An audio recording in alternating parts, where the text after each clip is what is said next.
que é Centro Espírita de Paz, que vai ser trazido aqui pela Amélia Reis, que é presidente do Centro de Cultura Espírita de Caldas da Rainha. É de realçar que estas jornadas são organizadas por este centro, juntamente com a Associação de Cultura Espírita de Alcobaça, com o apoio da Federação Espírita Portuguesa, com o apoio da ADEP e de muita gente. E então a Amélia vai fazer um enquadramento do Centro Espírita com a paz e como pode contribuir para que esse desiderato se realize. Força, Amélia, pode entrar.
Então, ainda muito bom dia a todos. Eu trago-vos como primeira imagem do nosso trabalho uma casinha da qual guardo as minhas primeiras recordações de infância. Nesta casinha vivia a minha bisavó e, porque a minha mãe tinha que ir para o campo, na altura em que eu tinha por volta dos 4 até aos 5 anos, ela levava-me até aqui para que a minha bisavó, Joana, olhasse por mim durante o dia. Ela era para mim, e continua a ser, motivo porque me lembrei dela para este trabalho, uma figura única. Vivia numa extrema pobreza, ficara viúva muito nova, com 3 filhos, e um dos filhos desapareceu também, ainda na juventude, e iremos ver porquê. O que a deixou, para além da pobreza em que vivia, também num estado de resignação profunda. Eu nunca vi a minha bisavó, que a chamava carinhosamente avó, nunca a vi sorrir. E no rosto dela, que era como um pergaminho, lia-se toda a dor que ela tinha vivido ao longo da existência. Sentava-se muitas vezes nestes lugares de graus de pedra que aqui vemos, enquanto na aldeia silenciosa ia, de algum modo, guardando as minhas brincadeiras de criança. Tal como disse, ela ficara sem a presença do único filho rapaz que Deus lhe dera dentro do burburinho da guerra. Por isso, a minha avó era, de facto, alguém que nas escadas de granito escuro, quentes no calor do verão, frias no frio inverno da Beira Baixa, Era como um ursinho abandonado, olhando para o caminho sem fim e sem volta. Ainda por cima, eu tinha a linda característica de ser, como ainda sou agora, um bocadinho senhora das minhas coisas em excesso.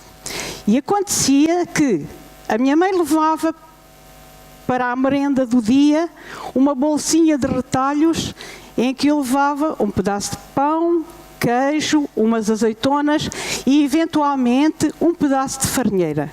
Pois o meu egoísmo era de tal forma que, ao cair da tarde, quando a minha mãe regressava, ainda achava que ela me havia de dar a bolsa recheada, tal e qual como eu tinha levado de manhã. Então, guardo de facto daquela alma a figura das mãozinhas que passavam quase permanentemente as contas do terço. Não era um texto requintado como este, mas sim, lembro-me perfeitamente, feito de caroços de azeitona. E para ela, nada mais havia nesta existência do que ensinar pela sua bondade, paciência, humildade e fé às netas aquilo que transportava no coração. Aconteceu que, pelo decorrer da vida, a pouco e pouco, os meus pais se afastaram da aldeia e eu me afastei, consequentemente, também da minha bisavó. E lembro-me que um dia, por volta dos meus 8 anos, os meus pais me levaram à casa dela para nos despedirmos, porque estávamos na aldeia de passagem. E lembro-me perfeitamente que não sei o que passou na minha cabeça. A verdade é que eu me abracei à minha avó num choro convulsivo que não acabava nunca. E que acabou por contagiar todas as pessoas, os meus familiares que estavam ali junto de nós, porque parece que não havia consolo. Eu sentia que não ia ver a minha avó nunca mais. E de facto, foi o que aconteceu. Essa foi a primeira vez, a última vez, em que a vi neste mundo, mas marcou-me a vida para sempre. Entretanto, e como disse, os meus passos foram se afastando, a minha vida foi andando, tornei-me uma menina que já sabia ler. Mas os meus pais, ficou-lhes sempre marcada aquela situação de choro desesperado. E um dia, quando íamos para casa, eu e o meu pai, exatamente num autocarro igual a este e com o mesmo destino, ele aproveitou o espaço em que estávamos os dois dentro do autocarro, eu do lado da janela, e disse-me: olha, a avó Maria Joana morreu. Eu acho que ele aproveitou aquele espaço porque ali eu não tinha muito por onde me manifestar. Mas isso também não aconteceu. A única coisa que eu lhe disse foi: está bem, meu pai.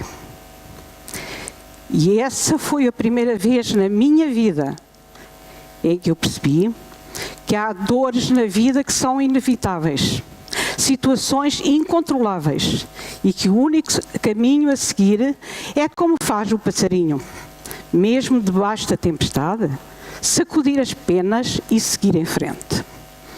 Bem, no entanto, nem sempre também na minha vida as coisas têm sido assim tão lineares. E havia um ponto comum entre mim e a minha avó. Eu havia de passar pelo mesmo problema porque ela passou na vida. A separação de um filho na adolescência, na juventude. A verdade, porém, é que se a história até aqui acaba por ser semelhante, ela pode ter um final diferente, porque há gotas de orvalho que encontramos na nossa vida e que acabam por a transformar e lhe dar sentido. E essa gota formou-se no dia 18 de abril de 1857, um sábado pela manhã, na cidade de Paris, quando uma carroça calcorreava uma das laterais do Palais Royal, levando na sua carga várias caixas de livros que haviam de ser postas à venda ainda nessa manhã, na Galeria de Orleans, em livraria Edantu Livreiros. Levava o livro mais precioso que apareceu à superfície do planeta, lançado por única conta e risco de Allan Kardec. Allan Kardec assume completamente o lançamento e os riscos que corre aquela obra, e qualquer obra que se ponha à venda, porque ele tinha a certeza de que aquilo que estava ali escrito era algo que vinha mudar a estrutura espiritual da Terra. Sinto por esta alma um carinho infinito. Vá-se lá saber porquê, ou saber. Nascia assim, na montra de Edantu Livreiros, na Galeria de Orleans, em Paris, o bebezinho ainda, o livro dos Espíritos. Na sua última edição, com 1019 perguntas e respostas que trazem à humanidade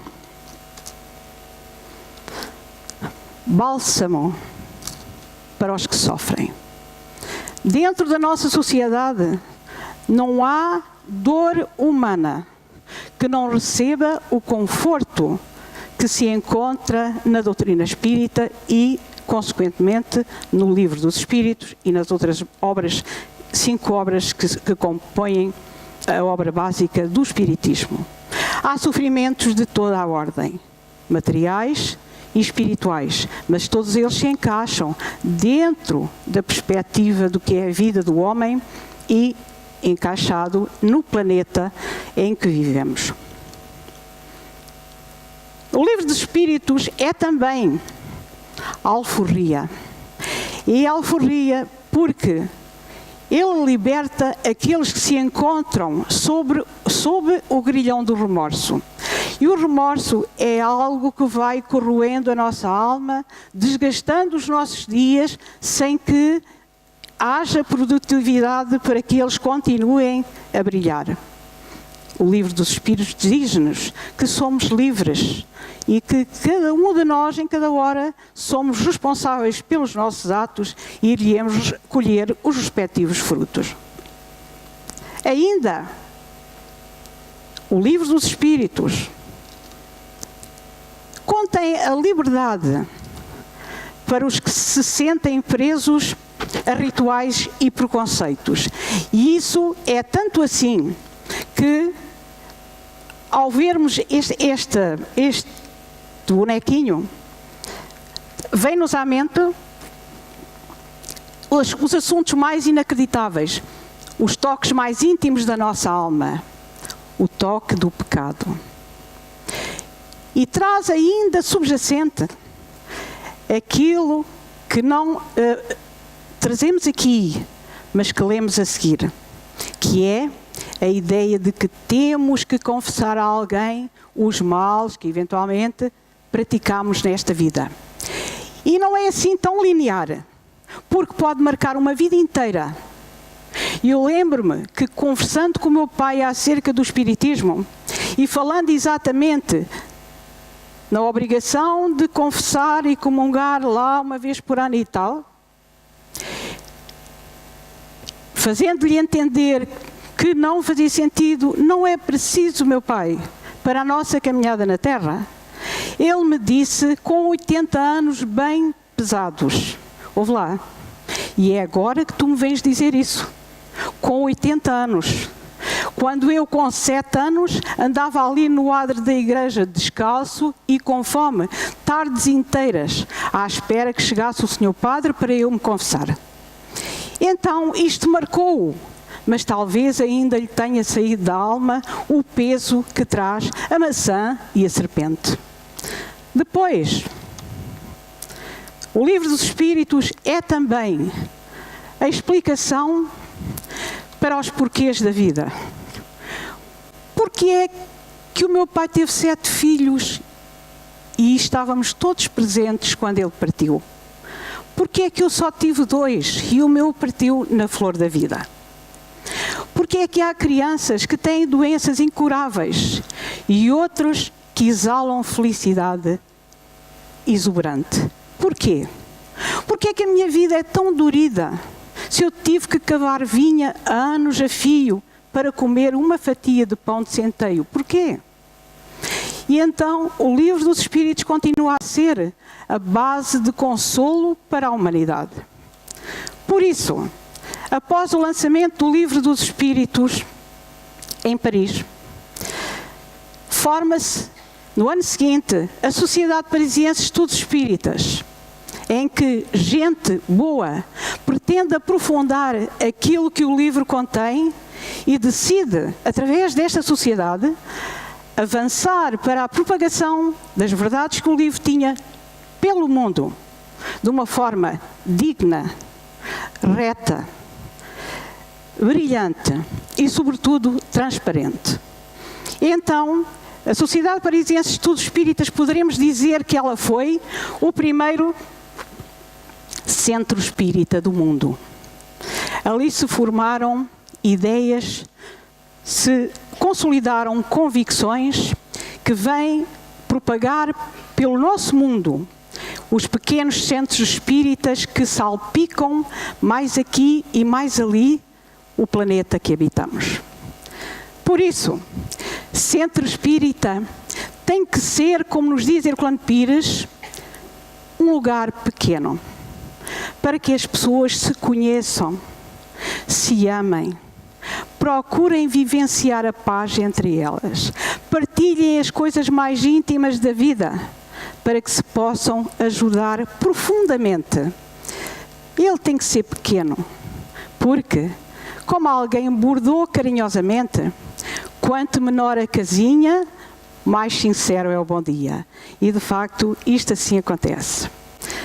Por isso, centro espírita é também o lugar onde, de alguma forma, e essa é a ideia, tacitamente falando, se estuda e aplica a doutrina espírita. Se ensina da melhor forma que nós conseguirmos, tendo um objetivo comum, tornar a sociedade, como disse, mais fraterna.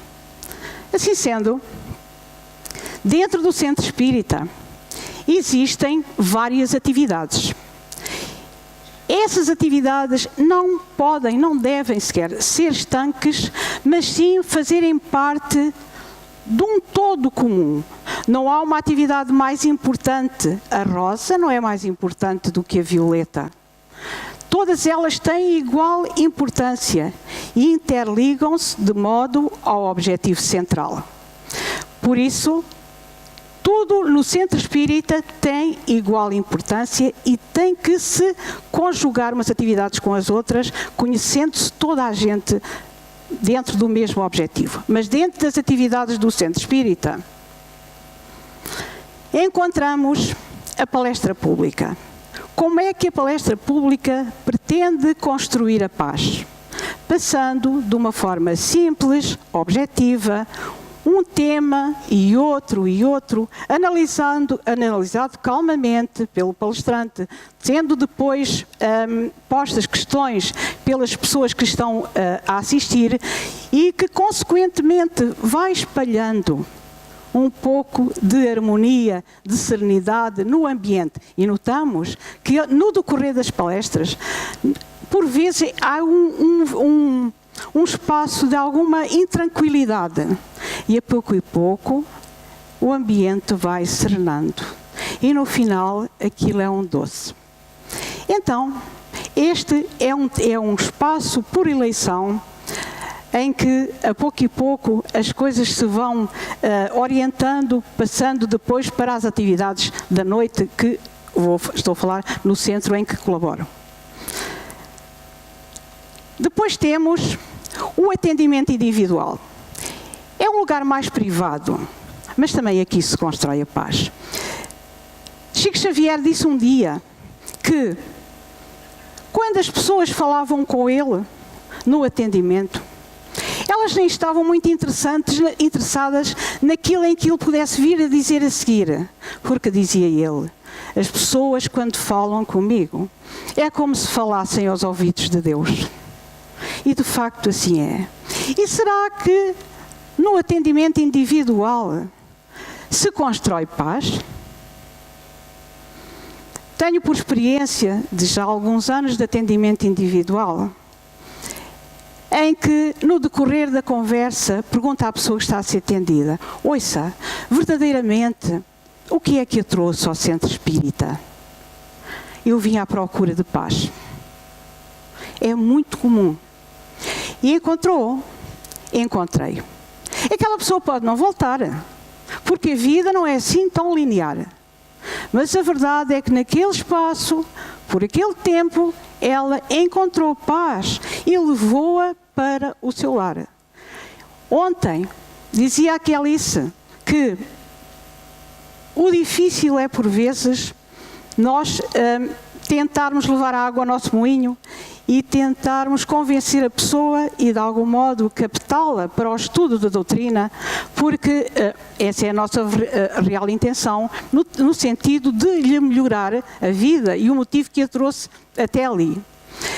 Eu trago-vos um caso, poderia dizer imenso, é claro, de uma das nossas trabalhadoras que está aí fora, e no dia que ela foi ao atendimento, ela tinha um filho numa situação de saúde muito delicada e vinha pedir pelo filho.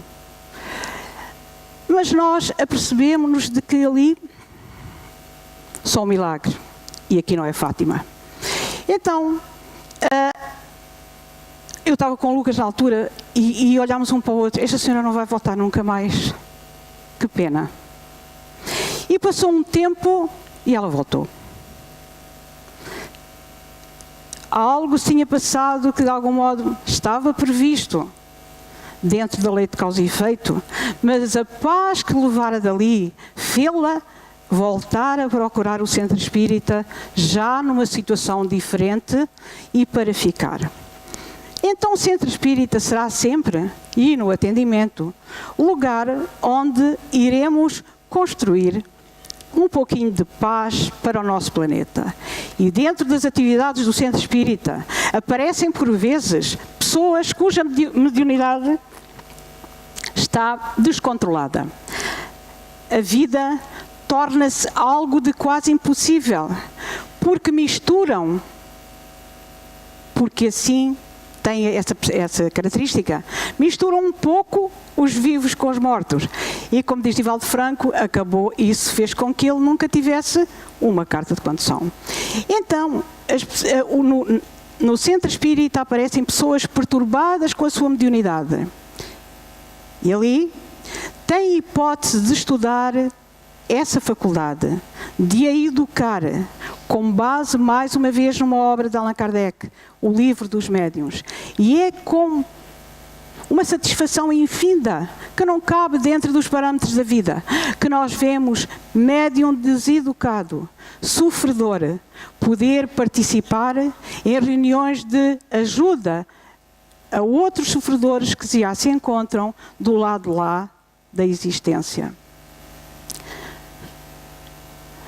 Depois, ainda no centro espírita, nós temos as reuniões de intercâmbio com o mundo espiritual. E essas têm duas facetas. Aquelas em que, por organização da equipa espiritual, nós atendemos os sofredores que se manifestam através dos médiuns, fazendo-os perceber da verdadeira realidade da vida e tentando que eles percebam o lugar onde se encontram. Se aí conseguimos de algum modo colaborar, porque o trabalho não é nosso, o mais importante que nós trazemos desta reunião é aquilo que aprendemos. São lições incríveis que transportamos para a nossa vida e que por vezes nos servem de consolo, de conforto e também de meditação. Aí, Não falei ainda no curso básico, mas não me esqueci. No curso básico, em que se faz de uma maneira, como ontem foi aqui falado, mais organizada, o estudo da doutrina espírita. Eu gosto particularmente da aula de minigrupos, porque o pessoal está ali, eles vão lá para o centro para aprender espiritismo. Ali nos minigrupos, o que é que acontece? Dá-se um tema, 3 ou 4 questões, e depois dividem-se e analisam e tentam depois responder para o molho. O que acontece é que, circulando por aqueles grupos, aquele pessoal, de um momento para o outro, estão a falar tudo menos de espiritismo, nem daquilo que lá têm escrito nas questões. Estão a falar da vida, estão a partilhar, estão a se enriquecer, porque ali não há lugares sociais. Toda aquela gente, venha de uma classe social que trabalha a terra, como daqueles que trabalham computadores, ou daqueles como eu, têm um ideal comum, que é elevarem as suas almas e partilharem aquilo que se calhar não têm a coragem de partilhar cá fora, também porque a equipa espiritual o permite. Ainda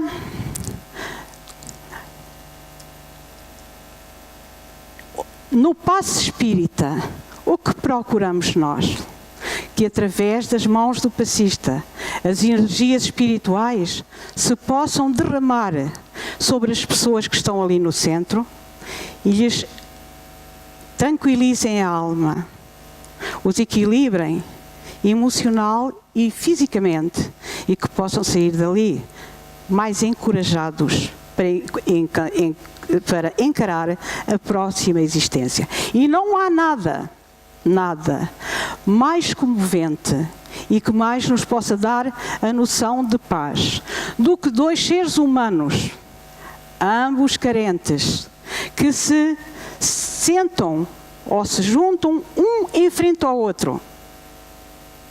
Carentes, digo, mas confiantes de que do alto virá ajuda para os seus males. Nada de mais terno, de mais tocante, de mais humilde que mais possa evocar a paz para o planeta.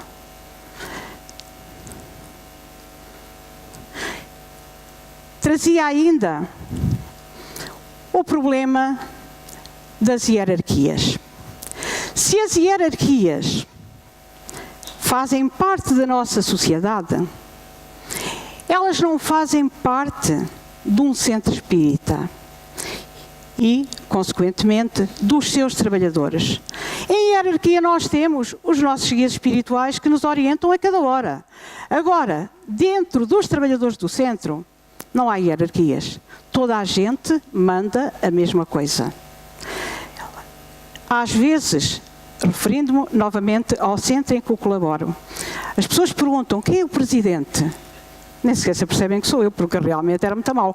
Agora, às vezes, o que dá, e não cabe na cabeça de ninguém, o que se nota ali é que há uns que falam mais do que os outros. A verdade é que para uns falar e os outros têm que estar calados.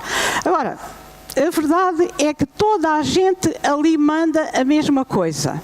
E tem que ser assim, porque o trabalhador do centro espírita, a pouco e pouco, pode lá não ser na primeira hora, mas ele vai incorporando a ideia de que é um ser imortal, que trabalha dentro da faixa da espiritualidade e que, portanto, é como ser espiritual que faz a sua tarefa do dia a dia.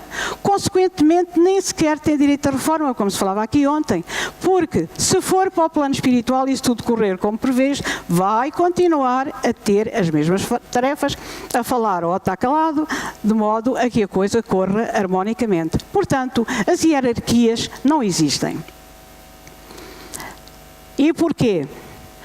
Porque centro espírita no nosso planeta é um ninho, ainda com passarinhos em plumas, que precisam de ajuda de guias espirituais, das obras de Kardec, para que possam, a pouco e pouco, ganhar asas.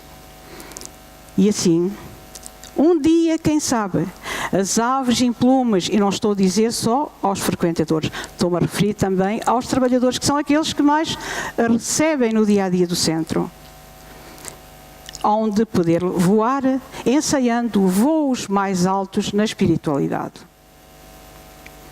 Agora, eu ia voltar à velha casinha. O livro dos Espíritos ensina-nos que a lei da reencarnação é um facto. Portanto, ainda não perdi a esperança que se foi a pouco e pouco formando na minha alma, que um dia eu hei de encontrar a minha bisavó Maria Joana, nestas escadas, que graças a Deus continuam na minha família. Eu posso entrar na casa que Deus quiser e vivê-la por dentro. Eu hei de encontrar a minha avó. Na minha cara existe o mesmo pergaminho que existia na dela. Talvez se possa ler a mesma história, mas ela teve de facto um final diferente. Um dia eu posso explicar à minha avó porque foi que aquilo nos aconteceu. Porque é que a guerra marcou a vida dela, a do filho, a da minha avó e da minha tia, da minha mãe e das minhas tias. Porque é que ela comia por ração? Porque é que nos cantos da aldeia eu encontrei pessoas que só muito mais tarde me apercebi que tinham vindo da guerra. Um irmão do meu pai estava sistematicamente a um canto lá, era muito mais velho, e eu só mais tarde me apercebi, o meu pai dizia, o meu mano João. Opa, mas ele porquê é que lhe chama mano? É meu irmão, andou na guerra, está cego. Um outro tio meu vivia encostado às pedras porque um estilhaço lhe tinha destruído o joelho. E então ele andava sempre, ou não andava, com a perna esticada e com umas armações de tábua. Então a guerra é um flagelo, mas ela transforma a pouco e pouco a maneira de ser, como dizia ontem e muito bem o João. Ela vai ser, de algum modo, objeto de paz, de reflexão, transportando-nos para momentos melhores, mas mais conscientes dos males que ela causa na humanidade. Por isso, amigos, eu hei de voltar de facto àquelas escadas. Hei de contar à minha avó, e não vou chorar, porque eu sou, apesar de tudo, feliz. Eu não sou como ao urso, molhado e triste a olhar para o caminho. Não, eu tenho um objetivo na vida, vou continuar até Deus me permitir e, muito sinceramente, eu vou conseguir. Sou feliz, afinal. Terminei.